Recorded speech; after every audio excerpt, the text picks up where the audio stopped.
This ain't country music. He don't know a thing about country music, and he's a disdain to country music. Koe Wetzel is one of the most enigmatic and entertaining individuals in the entire country music world, and more specifically in the Texas country music world, which you could argue is sometimes like the Texas rock world, but we will get into that in a little bit. You might know Koe Wetzel as that crazy dude with a mugshot for public intoxication who wrote a song about wanting someone to drive him to Taco Bell. You might know him as a scuzzy, coked up rocker who hangs out with Parker McCollum and even tours with Hardy. You might know him as a wild child party boy that'll go to Mexico and be surrounded by beautiful women, getting new tattoos, wearing Gucci slides, hanging by the pool, and then be on a week-long hunting expedition the next day. He definitely has a larger-than-life persona, almost the cosmic middle point between Dan Bilzerian and Jelly Roll. But despite Koe's notoriety for his antics and his social media presence, he really is, first and foremost, quite popular as a musician. They say April showers bring me flowers, but it's been dry as hell. And someone that makes these kind of sad boy, self-loathing anthems as translated through kind of a Warped Tour, like Blink-182-esque sound, as translated through maybe a Texas honky-tonk. There's a little bit of country in there, but really he's kind of this straight down the middle punk rock character within the country music world. When I first heard Koe a few years ago, I wasn't sure at all what to do with him. I was getting just bombarded by like usually dudes from Texas A&M that were saying something along the lines of, dude, nobody's doing it like Koe. You gotta check this guy out. Listen to Koe Wetzel. And normally people recommend to me stuff that's on the folkier side or a little bit more traditional country. And so when I turn on these like absolute rock bangers like Something to Talk About, Take to a bar and drinking like a sailor and take home a million. and they're very irreverent and dark, and he's so damn down on himself, I was confused. And over the next two album cycles, through Harold Saw High and then through Sellout, I really kind of became a Koe-bro, which I admit was a term that I sort of used to gently shade his obsessive fans back in the day, but it's really become a term of endearment. Because man, I have definitely rocked out to songs like Forever, I can just stay with you forever. Powerball is one of my absolute favorites, and yet I'm not someone going on regular coke benders and, don't have strippers in my living room and all that stuff. And so there are ways in which I've felt always like I can only really appreciate Koe Wetzel. And maybe on some level, I want to hold it a little bit at arm's distance and be like, I don't want to relate to this too much. But over the last weekend, I listened to Koe Wetzel's new album, Hell Paso, and it was the first time that I felt like a true Koe Wetzel fan, not just an onlooker, because I felt for the first time I truly understood the man. I mean, what an honest album. What a weird album. What a cool album. And I think what an evolution artistically. Now, I'll say up front, if you were kind of uncomfortable with dark content, you're not gonna like this album at all. Like, if you commented on the Tyler Childers video and I don't really feel comfortable with him going into universalist theology, you are not gonna like the Koe Wetzel album, what with its references to, cocaine and escorts and even a donkey show at one point. Like, it is a really dark, and I do mean often depraved album. And yet, why I think this album is fascinating is it is also quite ashamed of itself at the same time. Like, you get an album front-loaded with these songs that are the caricature of Koe Wetzel that everyone's kind of come to be a fan of. Songs like the pre-release singles, April Showers, and Creeps. Yeah, that shit gives me the creeps. Will be very familiar to Koe fans. They've got a way more in-your-face, driving energy about them. They're angry. He's clearly been through a breakup. A lot of this album is him kind of coping with a breakup. He's saying that this ex of his is a bitch and that he needs some sober sleep and how she gives him the creeps. And he's feeling very hopeless. You also get that classic reckless Koe character on Cabo. Now there's pennies on a lampshade, mezcal bottle, which is probably the most cinematic song on the whole album. It almost feels like something from Kill Bill, or definitely it feels directed by Quentin Tarantino. Just the scenes of bloody dollar bills and the escorts are gone in the morning, and he's in Mexico having sad hookups and acknowledging, and I know they don't love me, but they fuck me for my money. and and he lets them. And on songs like Money Spent, you have this same kind of grunge energy, a little bit Nirvana-ish in Koe Wetzel's sound. And it's on that song that you really get this first kind of dose of shame, where he says he's got a bloody nose and he's got the shakes, and he'd blame himself, like, for the end of this relationship, but he's too ashamed. What a concept. To be too ashamed to blame yourself.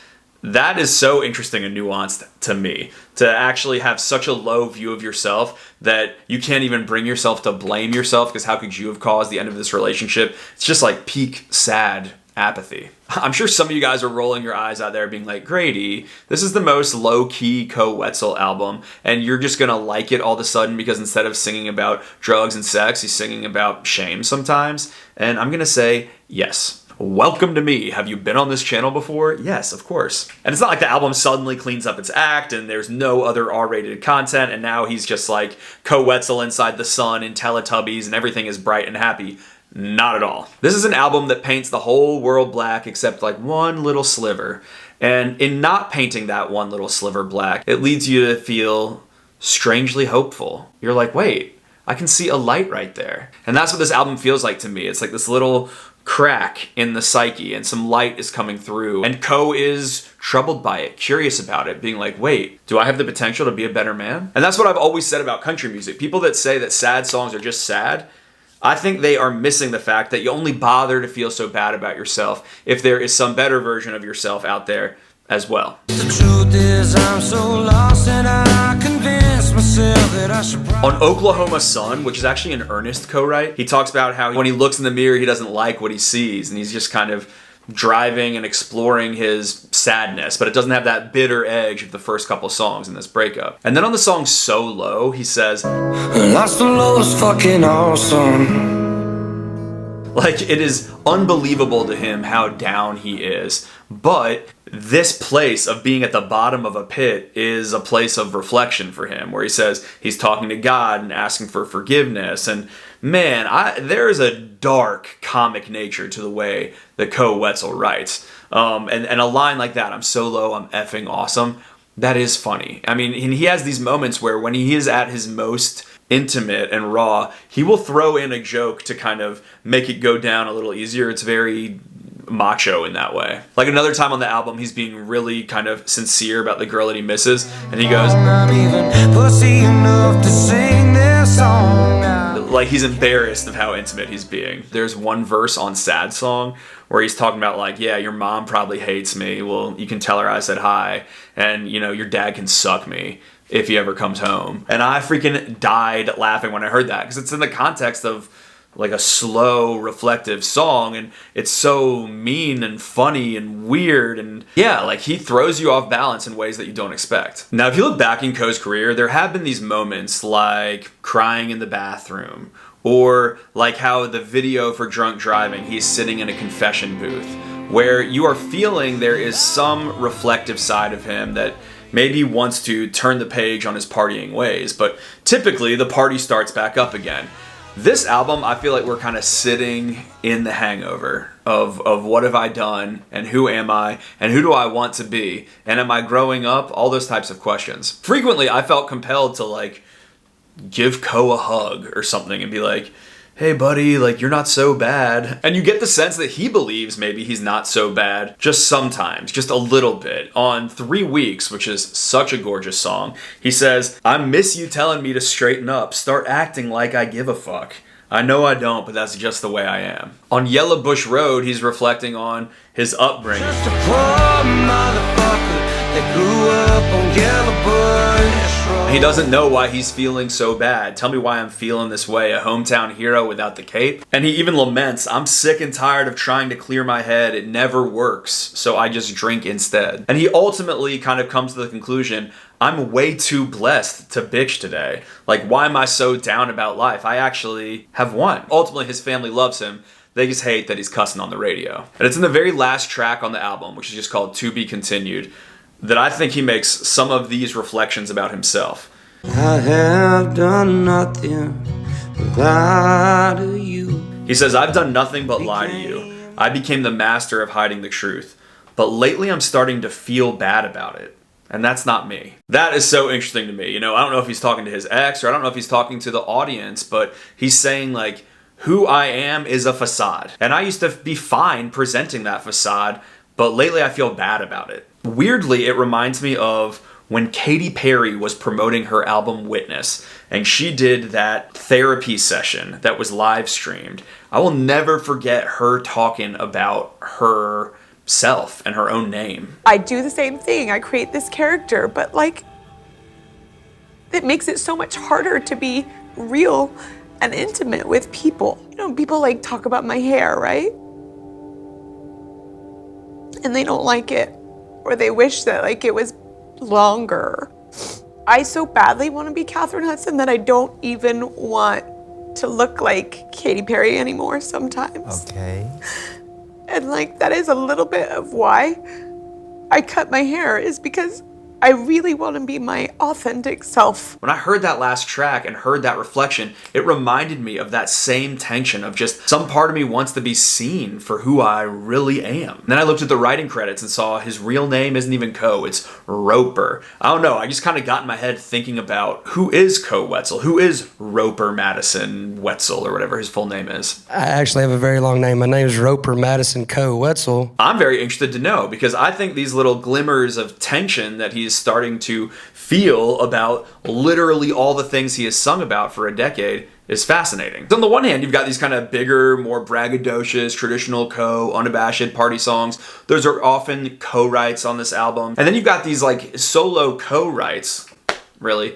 Co-writes versus co-writes. That's an interesting concept. These solo writes by Koe Wetzel himself over here aren't so comfortable with this persona side of himself and saying almost, I don't know who I am completely. And that's a very honest thing to say. Especially because we are, I believe, on the precipice of Koe Wetzel's first official country album. He is keenly aware that he is not really making country music. I've heard him a number of times on the Whiskey Riff podcast reflect on that. But he has this famous tweet where he said, when I turn 30, I'm going to make a country album. And according to an interview he did with Whiskey Riff recently, that is still the plan. He's like, I might be 31, but I am working with country writers. I'm making a straight up country record. And I'm wondering if like that song To Be Continued, it cuts off because he starts coughing midway through the song, and he's wondering if the pills that he got from next door can turn him into the man that he used to be, but if they don't,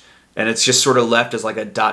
Like, what if I don't become the man I used to be? What if there is some new, more interesting chapter coming up? And it seems like that might be the country chapter. Like, he's doing some sort of big, interesting meta storytelling performance art in this career. And he even sort of trolls this expectation for him to make a country record in one of the skits on the album called Cheers, where he throws back a shot for the people that have liked the album, one for the people that haven't, and then one for the people that say, this ain't country music, he don't know a thing about country music, and he's a disdain to country music. Which, I don't know if that's a thing he feels defensive about or if he just doesn't care about it. He seems to be aware that the music he's making really is way more rock than it is country when I hear him in interviews, but look, artists get sensitive about these things. I don't know. I'm sure I've said something to that effect many times here on the channel. In any case, Hell Paso really surprised me. It is so dark, so down, so drugged out, and yet just slightly, a little bit hopeful. It almost feels like we are entering his Quantum of Solace era if he was a James Bond movie. In the same way that we were let into the inner world of James Bond and he wasn't just this sort of playboy that was sipping martinis and betting some new woman,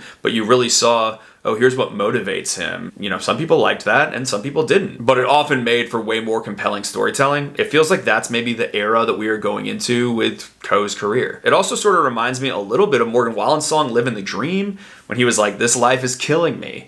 And that song felt like a cry for help, and I think it was. But yeah, I just wanted to talk about this Hell Paso album.